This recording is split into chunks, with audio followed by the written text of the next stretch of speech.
السلام عليكم ورحمة الله وبركاته. وعليكم السلام ورحمة الله. الحمد لله على إحسانه والشكر له على تفضله وامتنانه، وأشهد أن لا إله إلا الله وحده لا شريك له تعظيما لشأنه، وأشهد أن سيدنا ونبينا محمدا عبد الله ورسوله الداعي إلى رضوانه، صلى الله تعالى عليه وعلى آله وأصحابه وخلانه إلى يوم عذابه ورضوانه. أما بعد، فأعوذ بالله من الشيطان الرجيم. بسم الله الرحمن الرحيم.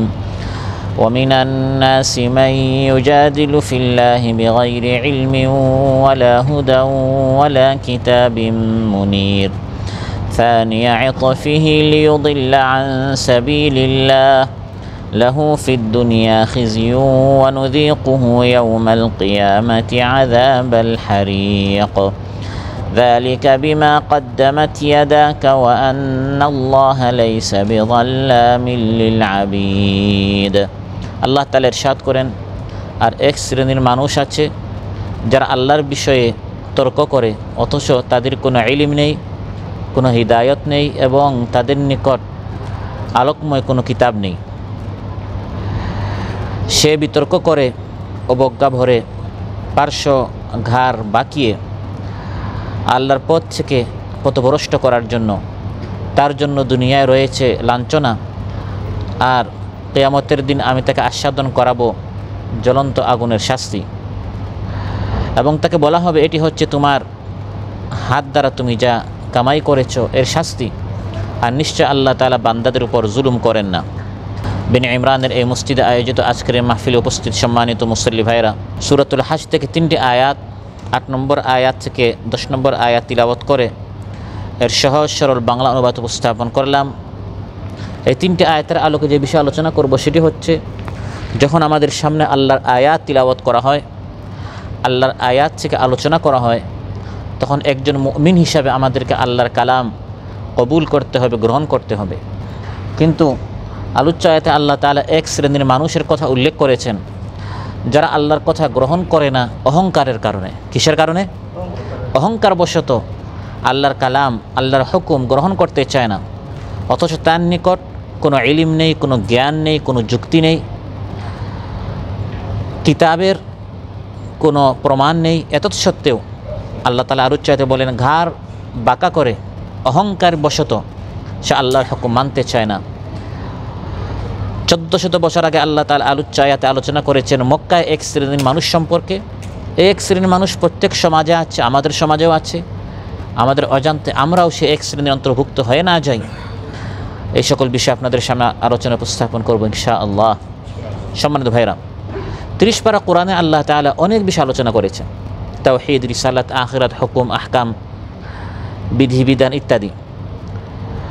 সব কিছু যে আমার মনোপুত হবে এমন নয়।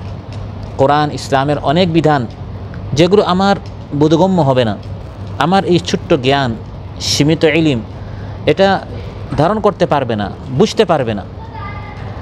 বুঝি বা না বুঝি, এটা আমার বোধগম্য হোক বা না হোক, কাল আল্লাহ এবং কাল রাসূলুল্লাহ সাল্লাল্লাহু আলাইহি ওয়াসাল্লাম যখন আমাকে বলা হবে তখন আমাকে এটা মেনে নিতে হবে। এটি হচ্ছে কোরআনের দাবি, এটি হচ্ছে সুন্নাহর দাবি। কিন্তু এক শ্রেণীর মানুষ সম্পর্কে আল্লাহ তাআলা আলোচ্য আয়াতে কথা বলেছেন যারা তাওহীদ, রিসালাত, আখিরাত, কোরআন, নবী এই সকল বিষয়ে তারা মশকারি করত। যখন কোনো একটা বিষয় নিয়ে আলোচনা করা হতো, যখন এটা তাদের বোধগম্য হতো না, তখন তারা মশকারি করত, উড়িয়ে দিত, আপত্তি করত, পাল্টা প্রশ্ন করত। যেমন যখন বলা হতো মৃত্যুর পর আরেকটা জিন্দেগি আছে, তারা বলতো এটা কিভাবে সম্ভব। মক্কায় মহানবী সাল্লাল্লাহু আলাইহি ওয়াসাল্লাম তারা হাসাহাসি করতো, ইনকারুল বা'থ, পুনরুত্থানকে তারা অস্বীকার করত, যে আমাদের বাবাকে, দাদাকে, পরদাদাকে আমরা মরতে দেখলাম কিন্তু কাউকে পুনরুত্থিত হতে দেখলাম না। তাহলে এটা কিভাবে সম্ভব যে একবার মারা যাওয়ার পর আবার আমরা উঠব? কোরআনের মধ্যে আল্লাহ তাআলা বলে দিয়েছেন যে মৃত্যুর পর আরেক জীবন আছে, কিন্তু তারা তাদের আকল বুদ্ধি দ্বারা এটা বোঝার চেষ্টা করত যে আমরা বাপ দাদা কাউকে তো কবর থেকে উঠতে দেখিনি, যেহেতু আমরা কাউকে উঠতে দেখিনি তারা এটাকে উড়িয়ে দিত, মিথ্যা প্রতিপন্ন করত। এটাকে মিথ্যা বলে তারা চালিয়ে দিত। এই ধরনের অনেক বিষয় আছে, যেমন ইসলামের পর্দার যে বিধান, ইসলামের যে উত্তরাধিকারী আইন। সাম্প্রতিককালে আপনারা দেখেছেন এক শ্রেণীর মানুষ ইসলামের জাকাত নিয়েও তারা হাসাহাসি করেছে, আছে না নাই? যে জাকাত এটাও এক ধরনের নাকি চাঁদা। নাউযুবিল্লাহ বলেন। ইসলাম সম্পর্কে কতটুকু মূর্খ হলে জাকাত নিয়েও কী করে হাসাহাসি করে। জাকাত আর তোমাদের এই চাঁদাবাজি বিষয়টা কি এক নয়। এটা জোরপূর্বকভাবে কারো কাছ থেকে নেওয়া হচ্ছে না, এটি হচ্ছে গরিব মিসকিনদের হক, ধনীদের হাতে তাদের কাছ থেকে গরিবের হক নেওয়া হচ্ছে। আপনি আমার কাছ থেকে ধার নিয়েছেন, আপনি আমার কাছ থেকে ঋণ নিয়েছেন, যখন আপনি আমাকে ফেরত দিবেন টাকাটা আপনার হাতে, কিন্তু মালটি কার? আমার। আপনি যখন এই ধারটি ঋণটা আমার নিকট ফেরত দিবেন, এটাকে অনুগ্রহ করে আপনি নিজেকে বড় মনে করে আমাকে দিবেন? আপনি কি আমাকে ভিক্ষা দিচ্ছেন? এটা আমার হক, আমার কাছ থেকে আপনি নিয়েছেন, আপনার হাত দ্বারা আল্লাহ তাআলা আমাকে ফিরিয়ে দিচ্ছেন। ঠিক তেমনিভাবে আল্লাহ তাআলা চাইলে এই মালটি সরাসরি ফকিরকে দিতে পারতেন, কিন্তু এখানে অনেক আল্লাহর হিকমত উদ্দেশ্য আছে ধনীকে পবিত্র করার জন্য, মালকে পবিত্র করার জন্য, আর এই ফকিরকেও পবিত্র করার জন্য। এটা আলাদা একটা আলোচনা। জাকাত এটা কেন আল্লাহ তাআলা ফরজ করে দিয়েছেন? এটা কোনো জোরপূর্বকভাবে ধনীদের কাছ থেকে নেওয়া হচ্ছে না, এটা কোনো চাঁদাবাজি নয়, এটা ওই টেন্ডারবাজি নয়, এটা কোনো জায়গা জমিন দখল করার মতো এই ধরনের জোরপূর্বকভাবে নেওয়া হচ্ছে না। তো এখন যেরকম জাকাত নিয়ে এক শ্রেণীর মানুষ কথা বলছে, অতীতেও আমরা দেখেছি ইসলামের উত্তরাধিকার আইন নিয়ে অনেকে কথা বলেছে। এভাবে ইসলামের পর্দা নিয়ে, ইসলামের নারী নীতি নিয়ে, বিভিন্ন বিষয় নিয়ে ইউজাদিলু ফিল্লাহ, আল্লাহকে নিয়ে, আল্লাহর বিধান নিয়ে, আল্লাহর আহকাম নিয়ে হাসাহাসি করা, মস্কারি করা, কথা বলা। আল্লাহ তাআলা বলেন এক শ্রেণীর মানুষ এই ধরনের কথা বলে। যারা এই ধরনের কথা বলবে কোরআন নিয়ে, দিন নিয়ে, ইসলাম নিয়ে, এরা কশ্চিনকালে মুসলমান হতে পারে না। কারণ কোরআনের মধ্যে আল্লাহ তাআলা বলে দিয়েছেন, যারা আল্লাহ নিয়ে, আল্লাহর আয়াত নিয়ে, আল্লাহ কোরআন নিয়ে কথা বলবে, প্রশ্ন উঠাবে, আপত্তি করবে, তার ভিতরে কোনো ঈমান নেই। মা ইউজাদিলু ফি আয়াতিল্লাহি ইল্লাল্লাযিনা কাফারু। যে কাফির, আল্লাহকে অস্বীকার করে, সে আল্লাহর আয়াত নিয়ে ঝগড়া করতে পারে, তর্ক করতে পারে, প্রশ্ন উঠাতে পারে, অথচ তার নিকট কোনো ইলম নেই, না ব্যাপক জ্ঞান আছে, না ব্যক্তিগত কোনো জ্ঞান আছে যা সরাসরি পর্যবেক্ষণ অভিজ্ঞতার মাধ্যমে অর্জিত হয়। কোনো ইলম নেই। ওয়া মিনান নাস মান ইউজাদিলু ফিল্লাহি বিগাইরি ইলম ওয়ালা হুদা। তার নিকট হিদায়ত নেই, অর্থাৎ গ্রহণযোগ্য কোনো যুক্তির জ্ঞানও নেই। কোনো যুক্তি দ্বারা আল্লাহর বিধানকে সে খণ্ডন করতে পারছে না, এবং কোনো ব্যক্তিগত কোনো জ্ঞান নেই যা সাধারণত অভিজ্ঞতা পর্যবেক্ষণের মাধ্যমে অর্জন করা হয়। এর মাধ্যমেও আল্লাহর হুকুম খণ্ডন করার তার নিকট কোনো জ্ঞান নেই। ওয়ালা কিতাবি মুনির, তার নিকট এমন জ্ঞান নেই যা আল্লাহর নাজিল করা কিতাব থেকে লাভ করা হয়ে থাকে। অর্থাৎ আল্লাহ তাআলার যেমন উত্তরাধিকারী আইন, এটাকে খণ্ডন করার জন্য বা এটা সমালোচনা করার জন্য যারা কথা বলে, তাদের নিকট না কোনো যুক্তি আছে, না কোরআন থেকে তারা কোনো রেফারেন্স দিতে পারবে। আমরা যারা আল্লাহর উত্তরাধিকারী আইন বাস্তবায়ন করতে পারি, আমরা সূরাতুন নিসা সহ বিভিন্ন সূরায় আল্লাহ তাআলা যেগুলো বলে দিয়েছেন আমরা এর রেফারেন্স দিচ্ছি। আল্লাহ তাআলা যে জাকাতের বিধান দিয়েছেন এটা কোরআনের মধ্যে আছে না নাই? কিন্তু যারা জাকাত বন্ধ করতে চায় তাদের নিকট ওয়ালা কিতাবি মুনির, কোনো কিতাব থেকে কোনো দলিল, কোনো রেফারেন্স নেই, এগুলো শয়তান শিখিয়েছে।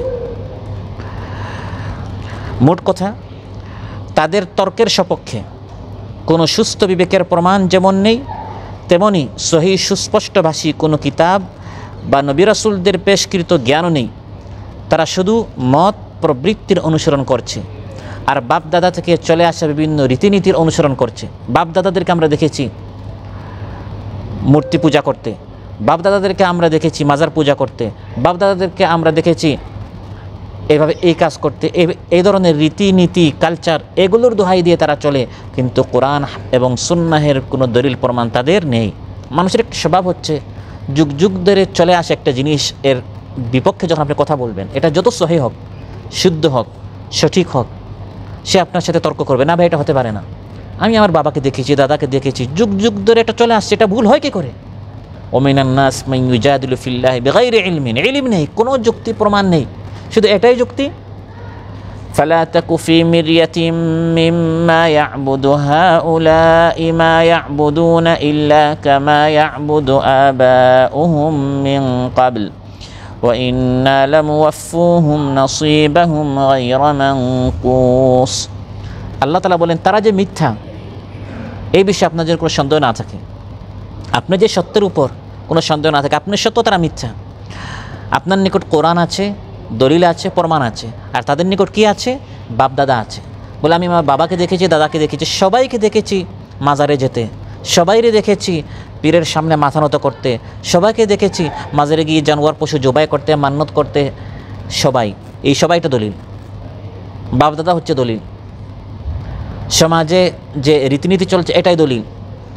এগুলো যদি রীতিনীতি হতো তাহলে এই কথা আবু জাহেল বলতো, আবু লাহাব সে একই কথা বলতো যে সমাজের সবাই করছে, হে মুহাম্মদ তুমি নতুন কথা নিয়ে আসলে, লা ইলাহা ইল্লাল্লাহ, বাপ দাদা সবাইকে দেখলাম মূর্তি পূজা করতে, তুমি নতুন একটি কথা নিয়ে আসলে, আজআলাল আলিহাতা ইলাহান ওয়াহিদা, অসংখ্য ইলাহকে তুমি এক ইলাহ বানিয়ে দিলে, তাহলে তুমি সঠিক না আমাদের বাবা দাদারা সঠিক? আমাদের বাবা দাদা কি এগুলো বুঝলো না? এই একই যুক্তি তারা দিয়েছে।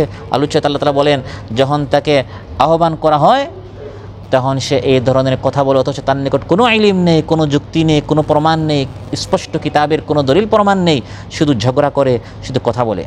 বা বাপ দাদারও কোনো কালচার নাই, কোনো রীতিনীতি নেই, সে তার মন মতো চলতে চায়। যেমন সে বিশাল সুদের কারোবার করে সে টাকা পয়সার মালিক হয়েছে।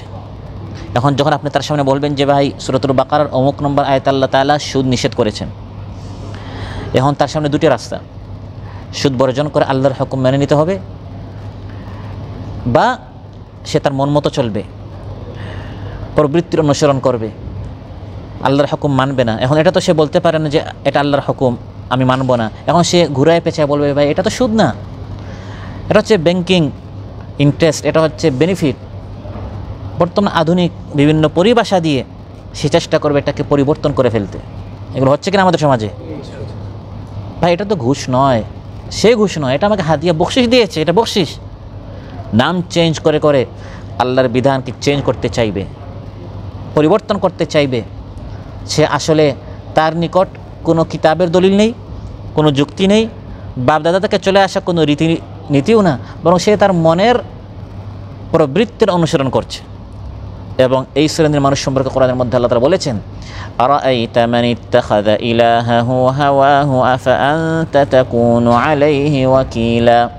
সেই এক শ্রেণীর মানুষকে তুমি দেখেছো যারা ইলাহ মাবুদ বানিয়েছে তাদের হাওয়া, তাদের প্রবৃত্তিকে, মনকে, মন যেটা করতে বলে সেটা তারা করে। মন বলছে সুদ নিতে সুদ নিচ্ছে, ঘুষ নিতে ঘুষ নিতে, জায়গা জমি দখল করতে দখল করে ফেলছে, এটা হালাল না হারাম, বৈধ কে অবৈধ সেটা পরোয়া করে না। আপনি যত দলিল প্রমাণ পেশ করেন সেটা গ্রহণ করবে না, বরং আপনি যখন দলিল প্রমাণ পেশ করবেন সে অহংকারী করবে।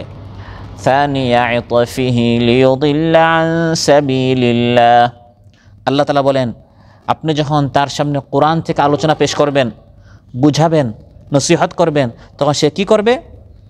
অবজ্ঞা ভরে সে বিতর্ক করে, পার্শ্ব বাঁকিয়ে, ঘাড় বাঁকিয়ে সে অহংকারী করে, কোরআন সুন্নাহ মানতে চায় না, তুচ্ছ তাচ্ছিল্য করবে। এই হুজুরদের দ্বারা কি কিছু হবে? এরা কি দিন প্রতিষ্ঠা করতে পারবে? এরা কি দেশ চালাতে পারবে? অবজ্ঞা করে, মস্কারি করে, আল্লাহর বিধান নিয়ে মস্কারি করে। সানিয়া আতফি, ঘাড় বাঁকা করে। এর বেশ কয়েকটা তাফসীর আছে। একটা হচ্ছে যখন তার সামনে কোরআন সুন্নাহ থেকে আলোচনা করা হয় তখন সে জিদ এবং হটকারিতা করে। এর আরেক তাফসীর হচ্ছে যখন তার সামনে কোরআন সুন্নাহ থেকে আলোচনা করা হয় সানিয়া আতফি, তখন সে অহংকারী করে, আত্মম্ভরিতা করে। এর আরেক তাফসীর হচ্ছে যখন তার সামনে কোরআন সুন্নাহ থেকে আলোচনা করা হয়, যে ব্যক্তি তাকে বুঝায়, উপদেশ দিয়ে, সে তার কথায় কর্ণপাত করে না, সে তার কথা শুনতেই চায় না, বরং ঘাড় বাঁকি সে চলে যায়। এখানে এই সব অর্থগুলো হতে পারে। অর্থাৎ হকের দিকে যখন তাকে আহ্বান করা হয় সে মুখ ফিরিয়ে চলে যায়, ঘাড় বাঁকা করে সে চলে যায়। হকের প্রতি যখন তাকে আহ্বান করা হয় অহংকার বশত সে বিমুখ হয়ে চলে যায়। আল্লাহ তাআলা আমাদের সবাইকে হেফাজ করুন। আমিন। আল্লাহর কালাম থেকে যখন আলোচনা করা হয় তখন এই আলোচনা শুনতে হবে, গ্রহণ করতে হবে। আমার মধ্যে যদি এই ত্রুটি থাকে পবিত্র হওয়ার চেষ্টা করতে হবে। ঘাড় বাঁকা করে চলে যাওয়া, এই দোষ আমার মধ্যে আছে, এখন যদি আমি এটা মেনে নেই আমি ছোটো হয়ে যাব। আমার সামনে যে আলোচনা করা হচ্ছে এটা তো আল্লাহর কালাম থেকে আলোচনা করা হচ্ছে, যে আলোচনা করছে এটা তার নিজের কোনো কথা নয়। আমি যদি এই কথা মেনে নিই আমি তো তার কথা মানছি না, আমি কার কথা মানছি? আল্লাহর কথা। আর যদি যে আলোচনা হচ্ছে এই আলোচনা মানলে আমি ছোটো হয়ে যাবো, তাহলে তো এই কোনো আলোচনার কোনো দরকারই নেই। কারণ এই সব আলোচনার উদ্দেশ্য হচ্ছে আমাদের মধ্যে কী ভুল ত্রুটি আছে এগুলো থেকে মুক্ত হওয়ার চেষ্টা করা, পবিত্র হওয়ার চেষ্টা করা। এখন পবিত্র হয়ে গেলে যদি আমি ছোটো হয়ে গেলাম, তাহলে তো এই মাহফিলের কোনো উদ্দেশ্য পূরণ হবে না। কারণ এই সকল মাহফিল থেকে আমরা কোনো না কোনো একটা জিনিস শিখবো আর নিজেকে এই ভুল ত্রুটি থেকে পবিত্র করার চেষ্টা করব। কোরআনের মধ্যে আল্লাহ তাআলা বলছেন যে এক শ্রেণীর মানুষ আছে, যখন তাদেরকে বলা হবে আসো আসো আল্লাহর বিধানের দিকে, রাসূল সাল্লাল্লাহু আলাইহি ওয়াসাল্লাম সুন্নাহের দিকে, তখন ঘাড় বাঁকিয়ে চলে যায়, অহংকারী করে, না এটা মানা যাবে না, পিছনের দিকে চলে যাব, মধ্যযুগের দিকে চলে যাব, আমরা রক্ষণশীল হয়ে যাব, মৌলবাদ হয়ে যাব, উগ্রবাদ হয়ে যাব, এই সকল কথা বলে। আমাদেরকে প্রগতিশীল হতে হবে, যুগের তালে চলতে হবে, কোরআন সুন্নাহর এই সকল বিধান মেনে ওই পিছনের দিকে চলা যাবে না। নাউযুবিল্লাহ। কাফির মুশরিকরা তো বলেই, মুসলমানদের জবান দিয়ে আজ কাফির মুশরিকরা এই সকল কথা বের করাচ্ছে। পর্দা করা যাবে না, পর্দার নীতি চালু করা যাবে না, ইসলামী শিক্ষা নীতি চালু করা যাবে না, ইসলামী রাজনীতি বন্ধ করে দিতে হবে, ইসলামী অর্থনীতি বন্ধ করে দিতে হবে, ইসলামী মিডিয়া, ইসলামী ভার্সিটি, ইসলামী সমাজনীতি এগুলো চালু করা যাবে না। এগুলো চালু করলে আমরা অনেক পিছনের দিকে চলে যাব। তুমি কত বড় একটি ভূখণ্ডের মালিক হয়েছ, এই সকল মোল্লা হুজুরেরা অর্ধেকটা পৃথিবী তারা পরিচালনা করেছে। সুবহানাল্লাহ। একটি গাছের নিচে একা ঘুমিয়েছিলেন হযরত ওমর রাদিয়াল্লাহু আনহু, আর পরিচালনা করেছিলেন গোটা বিশ্ব। তিনি একজন হুজুর ছিলেন, তাদের পরিভাষায় তারা যেটাকে মোল্লা বলে, মৌলানা বলে, হুজুর বলে, তার তুচ্ছ তাচ্ছিল্য করে এই ধরনের একজন আলিম ছিলেন। কিন্তু গোটা সমাজ থেকে অশান্তি দূর হয়েছে, চাঁদাবাজি দূর হয়েছে, সন্ত্রাস দূর হয়েছে, দারিদ্রতা দূর হয়েছে, প্রত্যেকে তার হক ফিরে পেয়েছে। আর ওমর রাদিয়াল্লাহু আনহু আমিরুল মুমিনিন খলিফাতুল মুসলিমিন বিশাল প্রাসাদে বসবাস করেছেন তা নয়, বরং একা একই ঘুমাচ্ছেন, একটি ইট তারা মাথায় রেখে একটি গাছের নিচে নির্জনে। সুবহানাল্লাহ। আল্লাহর এই কোরআনের নীতি মানলে এই ধরনের একটি সমাজ ব্যবস্থা, রাষ্ট্র ব্যবস্থা গোটা পৃথিবীবাসী দেখতে পারবে। আর অন্যান্যদের নীতিগুলো শুধু আমরা শুনছি, চাকচিক্যময় স্লোগান, কথাবার্তা, কিন্তু বিগত 53-54 বছর মানুষ এগুলো পায় নাই, কোনো শান্তি পায় নাই, দারিদ্রতা মোচন হয় নাই, বরং দিন দিন ধনীরা ধনী হয়েছে, গরিবরা গরিব হয়েছে, সমান এবং প্রত্যেকেই তার হক ফিরে পেয়েছে। এই ধরনের বাস্তবতা আমরা দেখি নাই। কোরআনের মধ্যে আল্লাহ বলেছেন আল্লাহর নীতি এত সুন্দর, আল্লাহর বিধান এত চমৎকার, এত যুগোপযোগী, এত সত্ত্বেও যখন এই মুনাফিকদেরকে তুমি আহ্বান করবে আসো আল্লাহর হুকুমের দিকে, আসো এবার আমরা আল্লাহর বিধান চালু করতে চাই, এবার আমরা ইসলামকে প্রতিষ্ঠা করতে চাই, এত কিছু স্পষ্টভাবে বুঝার পর তুমি দেখবে একদল মানুষ বলবে না আমরা চাই না, কারণ এখানে তার স্বার্থ আছে। ইসলামপন্থীরা চলে গেলে তার চাঁদাবাজি বন্ধ হয়ে যাবে, তার চুরি ডাকাতি বন্ধ হয়ে যাবে, তার দুর্নীতি এবং কুকীর্তি সব বন্ধ হয়ে যাবে। কোরআনের মধ্যে আল্লাহ তাআলা এই সকল চরিত্রের কথা বলে দিয়েছেন। وَإِذَا قِيلَ لَهُمْ تَعَالَوْا إِلَى مَا أَنزَلَ اللَّهُ وَإِلَى الرَّسُولِ رَأَيْتَ الْمُنَافِقِينَ يَصُدُّونَ عَنكَ صُدُودًا وَإِذَا قِيلَ لَهُمْ, যখন তাদেরকে বলা হয় তাআলাও আসো, ইলা মা আনজালাল্লাহ, যা আল্লাহ নাজিল করেছেন। যারা ইসলামের কথা বলে তারা নিজের দলের দিকে আহ্বান করে না, তারা নিজের মন মস্তিষ্ক প্রসূত বা তাদের নেতা নেত্রী, তাদের ইমাম, তাদের মুর্শিদ, তাদের দায়িত্বশীল কোনো একটি আইন বিধান রচনা করে দিয়েছে এমন নয়, বরং তারা বলে তাআলাউ ইলা মা আনজালাল্লাহ, আল্লাহ যা নাজিল করেছেন। প্রতিদিন কোরআন অধ্যয়ন, প্রতিদিন হাদিস অধ্যয়ন, কোরআন হাদিসের চর্চা হচ্ছে। সুবহানাল্লাহ। আহ্বান করছে ভাই আসেন, অনেক কিছু আমরা দেখেছি, এবার আমরা কোরআন সুন্নাহ দেখতে চাই, ইসলাম প্রতিষ্ঠা হলে কী হয় এটা আমরা দেখতে চাই। আল্লাহ তাআলা বলেন মানুষকে যখন আল্লাহর দিকে আহ্বান করা হয়, কোরআন সুন্নাহর দিকে আহ্বান করা হয়, একদল মানুষ রাআইতাল মুনাফিকিনা ইয়াসুদ্দুনা আনকা সুদুদা, মুনাফিকরা তখন বাধা দিবে না, ইসলামকে প্রতিষ্ঠা করতে দিও না, তর্ক করবে, ঝগড়া করবে, ইসলামের বিভিন্ন নীতি নিয়ে সমালোচনা করবে। ইসলাম প্রতিষ্ঠা হলে আমরা পিছনের দিকে চলে যাব, আমরা বর্তমান যুগের তারা চলতে পারবো না, পার্শ্ববর্তী দেশরা এবং সুপার পাওয়ার যেগুলো আছে তারা আমাদের উপর নারাজ হয়ে যাবে, এই ধরনের আজগুবি কথাবার্তা বলে ইসলামকে প্রতিষ্ঠা হতে দিবে না, তর্ক করবে, ইউজাদিলু, তর্ক করবে, ঝগড়া করবে। ওয়ামিনান নাস, এক শ্রেণীর মানুষ, সে মদিনায় ছিল, এখন বাংলাদেশে আছে না নাই? যখন তার সামনে কোরআন সুন্নাহ থেকে আলোচনা করা হবে, আল্লাহ তাআলা বলেন সানিয়া ইতফিহি, তখন সে ঘাড় বাঁকা করে চলে যায়, ইসলাম প্রতিষ্ঠা হোক এটা সে চায় না। বরং তার চরিত্র হচ্ছে ফালা সাদ্দাকা ওয়ালা সাল্লা ওয়ালাকিন কাযযাবা ওয়া তাওয়াল্লা সুম্মা যাহাবা ইলা আহলিহি ইয়াতামাত্তা। না নামাজ পড়ে, ফালা সাদ্দাকা ওয়ালা সাল্লা, সাদকাও দেয় না, নামাজও পড়ে না। তার সামনে নামাজ নিয়ে, রোজা নিয়ে, যাকাত নিয়ে অনেক আলোচনা করা হয়, কিন্তু কোনো আমল নেই। ফালা সাদ্দাকা, লা মানে কি না, সাদকাও দেয় না, ওয়ালা সাল্লা নামাজও পড়ে না, বরং কি করে কাযযাবা মিথ্যা প্রতিপন্ন করে, ওয়া তাওয়াল্লা মুখ ফিরিয়ে চলে যায়। তারপর সুম্মা যাহাবা ইলা আহলিহি ইয়াতামাত্তা, পরিবার পরিজনের কাছে চলে যায়, অহংকার করে, নিজেকে খুব চালাক চতুর মনে করে, আর আলিম ওলামাদেরকে তুচ্ছ তাচ্ছিল্য করে, এদের দ্বারা কিছু হবে না, এরা কি সমাজ প্রতিষ্ঠা করতে পারবে, এরা কয়টা ভোট পাবে, এরা কি ক্ষমতায় যেতে পারবে, এরা কি দেশ চালাতে পারে, এরা কি রাষ্ট্রনীতি বুঝে, এরা কি এই সকল বিষয় বুঝে, এরা মস্কারি করে, কিন্তু জানে না যে এই সকল দিন শেষ, সামনে হচ্ছে ইসলামের বাংলাদেশ ইনশাআল্লাহ। يسمع آيات الله تتلى عليه ثم يصر مستكبرا كأن لم يسمعها فبشره بعذاب أليم। يسمع শুনে, আয়াতিল্লাহ আল্লাহর আয়াত, তুতলা আলাইহি তার সামনে তিলাওয়াত করা হয়, তাফসীর করা হয়, ব্যাখ্যা করা হয়, বিশ্লেষণ করা হয়। এটি হচ্ছে ইসলামের রাজনীতি, এটি হচ্ছে ইসলামের অর্থনীতি, এটা হচ্ছে ইসলামের শিক্ষানীতি। তার সামনে ব্যাখ্যা করে করে বোঝানো হয়। আল্লাহ বলে কিন্তু সুম্মা ইউসিররু মুস্তাকবিরান, অহংকার করে সে তার নীতির উপর অটল থাকে না। আমি আমার নেতার সেই আগ থেকে চলে আসা নিয়ম নীতিগুলো আমি ত্যাগ করব না, এটাই উত্তম। অথচ বারবার প্রমাণিত হয়েছে তার এই নীতির মধ্যে কোনো কল্যাণ নেই। আল্লাহর নীতি উত্তম, আল্লাহ বলেন তারপরে ইউসিররু মুস্তাকবিরান, সে তার নীতির উপর অটল থাকে, অহংকার করে। তার কাছে না কোনো দলিল আছে, না কোনো হেদায়ত আছে, না কোনো কিতাব আছে, না কোনো প্রমাণ আছে। শুধু অহংকার বশত সে তার নীতির উপর, সে তার আইন এবং মতবাদ আদর্শের উপর টিকে থাকে, অটল থাকে, অনড় থাকে। কাআল্লাম ইয়াসমাআ, কেমন জানি সে কোরআনের আয়াত শুনেই নাই।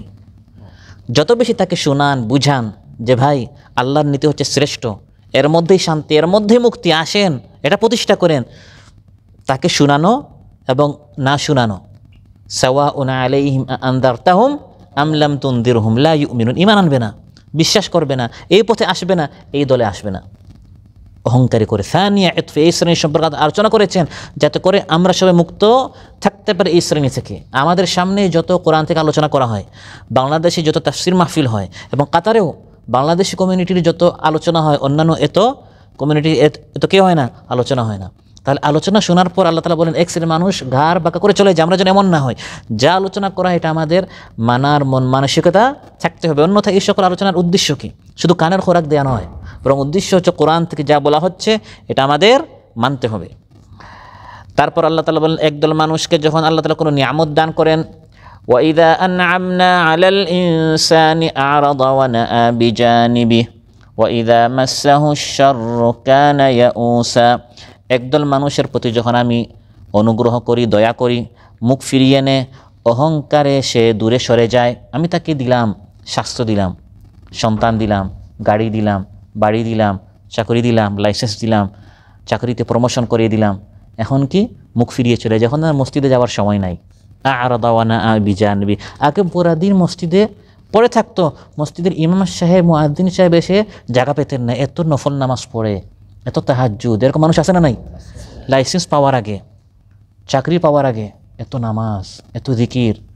আল্লাহ কোরআনের মধ্যে বলেন এই অহংকারী লোকটা কেমন? ওয়াইদা আনআমনা আলাল ইনসান, এই ইনসান, এই মানুষের উপর যখন আমি অনুগ্রহ করে, এতদিন সে দোয়া করেছে আল্লাহ পরীক্ষা যেন আমি পাশ করে ফেলি, আমি তাকে লাইসেন্সের টেস্টে পাশ করে দিলাম।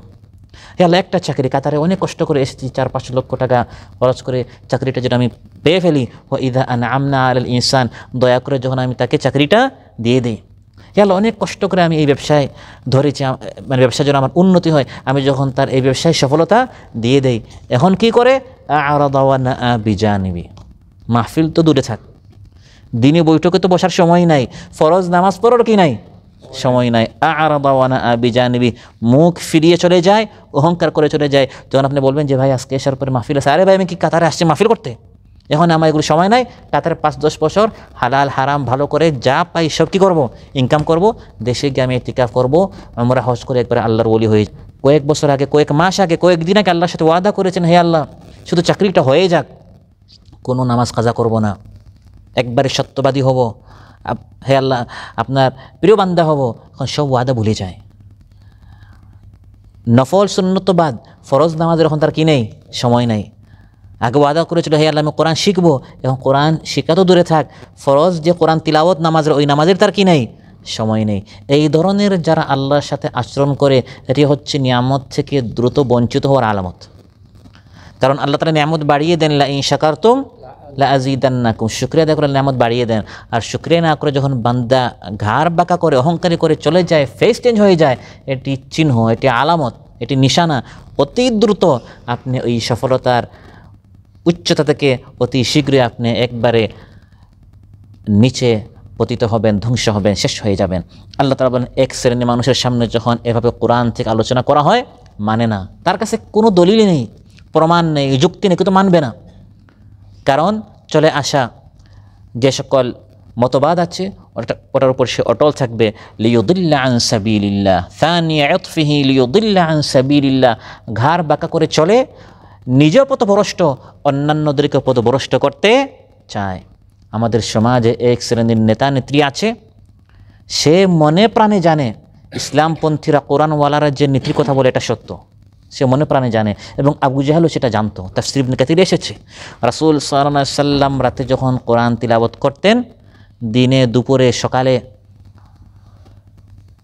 সবার সামনে যারা নেতৃত্ব দিত মহানবী সাল্লাল্লাহু আলাইহি সাল্লামের বিরোধিতায়, সেই আবু জাহল, সেই উতবা, সেই শাইবা, রাতের আধারে যখন সবাই ঘুমিয়ে যেত, তারা মহানবী সাল্লাল্লাহু আলাইহি সাল্লামের ঘরের দেয়ালে কান পেতে তারা তিলাওয়াত শুনত। এটা কেন? তারা মনে প্রাণে জানতো আমরা নিজের গদির জন্য, আবু জাহেল নিজের গদির জন্য মহানবী সাল্লাল্লাহু আলাইহি ওয়াসাল্লাম বিরোধিতা করতো, কিন্তু মনে প্রাণে জানতো এই কোরআনের মতো উত্তম কালাম আর হতে, আমি আবু জাহেলের কাছে কোনো কালাম নাই, তো উতবার কাছে, শেবার কাছে কোনো কালাম, কোনো কোরআন নেই। কোরআন শুনতে হলে মহানবী সাল্লাল্লাহু আলাইহি ওয়াসাল্লামের সেই কালামটাকে শুনতে হবে। এজন্য তারা নিজেদের নীতির উপর অটল থাকে, হঠকারিতার জন্য, গদির মোহাব্বতে মনে প্রাণে জানতো মহানবী সাল্লাল্লাহু আলাইহি ওয়াসাল্লাম যা বলছেন সব সত্য। হিজরতের রাতে মহানবী সাল্লাল্লাহু আলাইহি ওয়াসাল্লাম যখন হিজরত করেন, তার বিছানায় রেখে গেলেন তারা চাচাতো ভাই আলী রাদিয়াল্লাহু আনহুকে। কেন? যাতে করে আলী রাদিয়াল্লাহু আনহু এই কাফির মুশরিকদের আমানতটি তাদের নিকট ফিরিয়ে দেন, তারপর তিনি মদিনায় হিজরত করেন। এই আমানতটি কাদের ছিল? যে সকল কাফির মুশরিকরা মহানবী সাল্লাল্লাহু আলাইহি সাল্লামের ঘর ঘেরাও করেছে, তার প্রাণের শত্রু, তাকে হত্যা করার জন্য এই কাফির মুশরিকরা আমানতটা রেখেছিল কার নিকট? রাসূল সাল্লাল্লাহু আলাইহি সাল্লামের নিকট। আমি আপনি হলে বলতাম আমার ঘর ঘেরাও করেছো, আমানত শুদ্ধ আমরা নিয়ে আমরা চলে যেতাম, এবং ঘুরাইয়া পেঁচায় এটাকে হালাল করানোর সিস্টেম আছে যে ভাই তারা আমাকে মারতে আসছে, ভালো করে শিক্ষা দিই। এটা বিভিন্ন মুফতি পাওয়া যাবে যেটাকে ঘুরে পেঁচায় এই মালটা কি বানানো যায়, জায়েজ বানানো যায়। কিন্তু চিন্তার বিষয় হচ্ছে যে সকল প্রাণের শত্রু আবু জাহেল, আবু লাহাব ইত্যাদি যারা ঘর ঘেরাও করলো, আবু জাহেল তার মাল আবু লাহাবকে দেয় নাই, কারণ সে জানে আমিও চাঁদাবাজ, ওটাও আরও বড় চাঁদাবাজ। উতবা তার মাল শাইবাকে দেয় নাই, কারণ সে জানে আমি যেরকম আমানত খেয়ে ফেলি, আমারটা আবার সে খেয়ে ফেলবে। সবাই ঘুরে ফিরে নিজের আমানত রাখতো রাসূলুল্লাহ সাল্লাল্লাহু আলাইহি ওয়াসাল্লামের নিকট। মহানবী সাল্লাল্লাহু আলাইহি ওয়াসাল্লাম উত্তম চরিত্রের সর্বোচ্চ শিখরে প্রতিষ্ঠিত ছিলেন। হিজরতের রাতে আলী রাদিয়াল্লাহু আনহুকে তিনি তার বিছানায় রেখে গেলেন, হ্যাঁ আলী আমি চলে যাচ্ছি, যারা আমার ঘর ঘেরাও করেছে এই প্রাণের শত্রু তাদের আমানতটি তাদের নিকট ফিরিয়ে দিবে। সুবহানাল্লাহ। তাহলে আমি যেটা বোঝাতে চাচ্ছি, আল্লাহ তাআলা বলেন যে এক শ্রেণীর মানুষ ইউজাদিলু, তর্ক বিতর্ক করবে কোরআন নিয়ে, দিন নিয়ে, কিন্তু মনে প্রাণে সে জানবে আপনারটা সত্য, বিরোধিতা করেই যাবে শুধু এই জন্য, কারণ আপনারটা গ্রহণ করলে আমার সুদ বন্ধ হয়ে যাবে, আমার ঘুষ বন্ধ হয়ে যাবে, আমি যে বিভিন্ন জায়গা দখল করেছি, আমার চাঁদাবাজি ইত্যাদি সব কি হয়ে যাবে, বন্ধ হয়ে যাবে। সে শুধু এই জন্য বিরোধিতা করছে, লিয়ুদিল্লা আন সাবিলিল্লাহ, নিজেও গুমরা, তার কর্মীদেরকে গুমরা করছে, নিজেও পথভ্রষ্ট, তার কর্মীদেরকে পথভ্রষ্ট করছে। আল্লাহ তাআলা বলেন এই ধরনের অহংকারী যারা সব জানে, সব বুঝে যে ইসলামের মধ্যেই শান্তি, কোরআনের মধ্যে শান্তি, এরপরও যারা মানে না, এই অহংকারীদের জন্য দুনিয়াতেও লাঞ্ছনা এবং আখিরাতে পরকালে তার জন্য কঠিন শাস্তি রয়েছে। লাহু ফিদ দুনিয়া খিজিয়ুন ওয়া নুযীকুহু ইয়াওমাল কিয়ামাতি আযাবাল হারিক। দুনিয়াতে তার জন্য লাঞ্ছনা রয়েছে, দুনিয়াতে সে অপমানিত হবে, দুনিয়াতে সে সম্মান পাবে না, অহংকারী করবে, আমার হুকুম মানবে না। আখিরাত তো পরে, দুনিয়াতেই এই অহংকারীর শাস্তি হচ্ছে, দুনিয়াতে সে কি হবে, লাঞ্ছিত হবে, অপমানিত হবে। যে অহংকারী সে নিজেকে বড় মনে করে, সম্মানিত মনে করে, আসলে সম্মানিত নয়, সে অপমানিত হবে। এজন্য আল্লাহর নিকট দোয়া করতে হবে, হে আল্লাহ ইজআলনি ফি আইনি সগীরা ও ফি আয়ুনিন নাসি কাবীরা, আমাকে আমার চোখে ছোট করো, মানুষের চোখে বড় করো। তুমি যাকে বড় বলো বড় সেই নয়, লোকে যাকে বড় বলে বড় সেই হয়। আপনি যদি নিজে নিজেও বড় মনে করেন, যে নিজেকে সবসময় বড় মনে করে, মানুষ তাকে ছোট মনে করে। অতএব যারা অহংকারী করে দিন মানে না, কোরআন মানে না, আল্লাহ তাআলা বলেন লাহু ফিদ দুনিয়া খিজিয়ুন, দুনিয়াতে আমি তাকে লাঞ্ছিত অপমানিত করবো। ওয়া নুযীকুহু ইয়াওমাল কিয়ামাতি আযাবাল হারিক, এবং অহংকারী করে আমার দিন না মানার কারণে, কোরআন না মানার কারণে কিয়ামতের দিন আমি তাকে জ্বলন্ত আগুন শাস্তি এর স্বাদ আমি তাকে আস্বাদন করাবো। অতএব যারা অহংকারী করবে, পরকালে তাদের জন্য জাহান্নামের জ্বলন্ত আগুন অপেক্ষা করছে, নাউযুবিল্লাহ। প্রিয় ভাইরা, অহংকারীর শাস্তি হচ্ছে জাহান্নামে যাওয়া। বিশেষ করে যারা অহংকারী করে কোরআন মানবে না, দিন মানবে না। একটা হচ্ছে মানুষের ওপর অহংকারী করা, আর আরেকটা হচ্ছে আল্লাহর কালাম না মানা। যারা দিনের কথা বলে তাদেরকে তুচ্ছ তাচ্ছিল্য করা, তাদেরকে ছোট মনে করা, তাদেরকে বেওকুফ মনে করা, নির্বুধ মনে করা, আর নিজেকে অনেক চতুর চালাক মনে করা, এটি হচ্ছে সবচেয়ে বড় অহংকারী। হাদিসের মধ্যে মহানবী সাল্লাল্লাহু আলাইহি ওয়াসাল্লাম ইরশাদ করেন, বুখারী মুসলিমে এসেছে, আল্লাহ উখবিরুকুম বিআহলিন নার, জাহান্নামীকে আমি তোমাদেরকে বলে দিব না? কুল্লু উতুল্লিন জাওয়াদিন মুস্তাকবির, যারা অহংকারী, যারা দাম্ভিক, এই সকল লোকদেরকে দিয়ে আল্লাহ তাআলা জাহান্নামকে ভরে দিবেন, নাউযুবিল্লাহ। কোনো অহংকারী ব্যক্তি জান্নাতে যেতে পারবে না, জান্নাতের ঘ্রাণও পাবে না। قال رسول الله صلى الله عليه وسلم لا يدخل الجنة من كان في قلبه مثقال ذرة من كبر, যার অন্তরে সরিষার দানা বরাবর অহংকারী থাকবে, এই ব্যক্তি জান্নাতে যেতে পারবে না। অনেক অহংকারী নয়, সরিষার দানা বরাবর, এই ব্যক্তি জান্নাতে যেতে পারবে না। প্রশ্ন করা হলো, ইয়া রাসূলুল্লাহ ইন্না রাজুলা ইউহিব্বু আন ইয়াকুনা সাওবুহু হাসানান ওয়া না'লুহু হাসানা, প্রত্যেকে তো এটা পছন্দ করে যে তার কাপড়টা সুন্দর হোক, জুতা একটু সুন্দর হোক, ভালো হোক। মহানবী সাল্লাল্লাহু আলাইহি ওয়াসাল্লাম ইরশাদ করেন, ইন্নাল্লাহা জামিলুন ইউহিব্বুল জামাল, আল্লাহ অনেক সুন্দর, আল্লাহ সৌন্দর্যতাকে পছন্দ করেন। ভালো সুন্দর কাপড় পরিধান করে এটা অহংকারী নয়, ভালো সুন্দর জুতা পরিধান করে এটা অহংকারী নয়। অহংকারী হচ্ছে আল কিবরু বাতরুল হাক্কি ওয়া গামতুন নাস, সত্যকে প্রত্যাখ্যান করা, মানুষকে তুচ্ছ তাচ্ছিল্য করা। সত্য আপনার সামনে দিবালোকের মতো স্পষ্ট হওয়ার পর না মানা, কারণ এটা মানলে আমি ছোটো হয়ে যাব, এটা মানলে আমার কথা আর থাকবে না, এটা মানলে মানুষ বলবে এই যে ভুল স্বীকার করে ফেলেছে। জেনে শুনে যে ব্যক্তি সত্য প্রত্যাখ্যান করে, এটা হচ্ছে অহংকারী। ওয়া গামতুন নাস, মানুষকে তুচ্ছ তাচ্ছিল্য করা। একসাথে দুইজন কাজ করতো, একটু তার প্রমোশন হয়েছে, এখন সাথীদেরকে মানুষই মনে করে না, এরকম আছে না? নেই? ওয়া গামতুন নাস, মানুষকে তুচ্ছ তাচ্ছিল্য ছোট মনে করা, এটি হচ্ছে সবচেয়ে বড় অহংকারী। এই ধরনের মানুষ জান্নাতে যেতে পারবে না, বরং তাদেরকে উপর করে জাহান্নামে নিক্ষেপ করা হবে। যুকু আযাবাল হারিক, তাদেরকে জ্বলন্ত আগুন, ওয়া নুযীকুহু ইয়াওমাল কিয়ামাতি আযাবাল হারিক, কিয়ামতের দিন আমি তাকে জাহান্নামে জ্বলন্ত আগুনের শাস্তি আস্বাদন করাবো। মুসনাদ আহমদ এসেছে, ক্বালা রাসূলুল্লাহ সাল্লাল্লাহু আলাইহি ওয়াসাল্লাম মান কানা ফি কলবিহি মিসকালু হাববাতিন মিন খারদালিন মিন কিবরিন আকাব্বাহুল্লাহু আলা ওয়াজহি ফিন্নার, যার অন্তরে যাররা বরাবর অহংকারী থাকবে, আল্লাহ তাআলা তার মুখ উপর করে জাহান্নামে নিক্ষেপ করবে। এই অহংকার বিভিন্ন ধরনের। কেউ হাসিতে অহংকারী করে, এমনভাবে অট্ট হাসি। কেউ কথা বলতে অহংকারী করে, বেশি কঠিন ভাষায়, সাহিত্যিক ভাষায়। একটা হচ্ছে দিন পৌঁছানোর জন্য বলে, এটা ভিন্ন বিষয়। আর আরেকটা হচ্ছে নিজের বড়ত্ব বোঝানো, নিজের জ্ঞান জাহির করা, নিজেকে অনেক বড় মনে করা। কিছু অহংকারী হচ্ছে বসার অহংকারী, আশপাশে মানুষকে দূরে সরাই একটু। কিছু হচ্ছে হাঁটার অহংকারী, চলার সময়, বিচরণ করার সময় অহংকারের সাথে হাঁটা। লেনদেনে অহংকারী, বিভিন্ন ধরনের আলোচনার অহংকারী, বক্তব্যে অহংকারী। এই কোনো ধরনের অহংকারী করা যাবে না। অহংকারের প্রথম করেছিল ইবলিস, সব আমল নষ্ট হয়ে গেছে। কতটুকু আল্লাহর প্রিয় হলে, আল্লাহর কাছে হলে, আল্লাহ হুকুম করেছেন ফিরিস্তাদেরকে উসজুদু লি আদম, আদমের সামনে সাজদা করো। ওয়া ইয কুলনা লিল মালায়েকা, আল্লাহ বলেন আমি ফেরেশতাদেরকে বলেছি। ওয়া ইয কুলনা লিল মালায়েকাতি ওয়া ইবলিস, আল্লাহ বলেন যে আমি ফেরেশতা এবং ইবলিসকে বলেছি। আল্লাহ কি বলেছেন? আমি শুধু। কিন্তু ইবলিসের মর্যাদা এত বেশি ছিল, সে সৃষ্টিগতভাবে ফেরেশতা না হলে মানগতভাবে ফেরেশতাদের ছিল। তার মান হয়ে গিয়েছিল কাদের? ফেরেশতাদের। তার কোয়ালিটিটি ফেরেশতাদের মানে চলে গিয়েছিল, ফেরেশতাদেরকে হুকুম করা হয়েছে, সেও তাদের মধ্যে শামিল ছিল।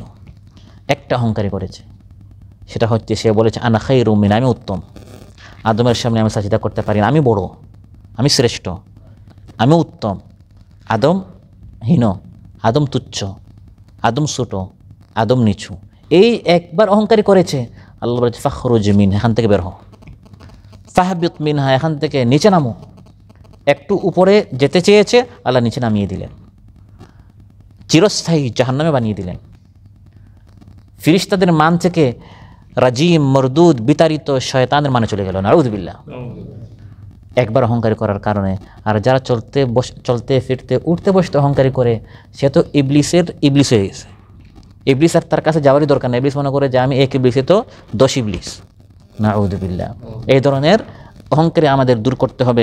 যারা এই ধরনের অহংকারী করবে, আল্লাহ তাআলা বলেন কিয়ামতের দিন জাহান্নামে নিক্ষেপ করা হবে এবং তাকে বলা হবে আজ যে তুমি জাহান্নামে এসেছো, এটি আমি আল্লাহ কার উপর জুলুম করি নাই, এটি তোমার অহংকারীর ফল, তোমার কৃতকর্মের শাস্তি।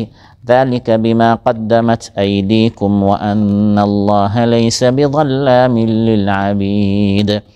তুমি যে দুনিয়াতে অহংকারী করতে, কোরআন মানা থেকে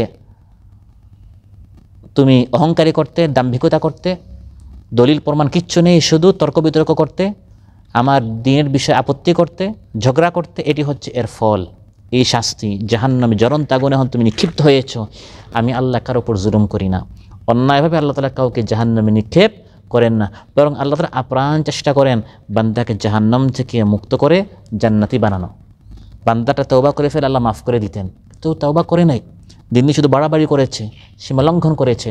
আল্লাহ সুবহানাহু ওয়া তাআলা আমাদের সবাইকে আলোচ্য বিষয়ের উপর আমল করার তৌফিক দান করুন।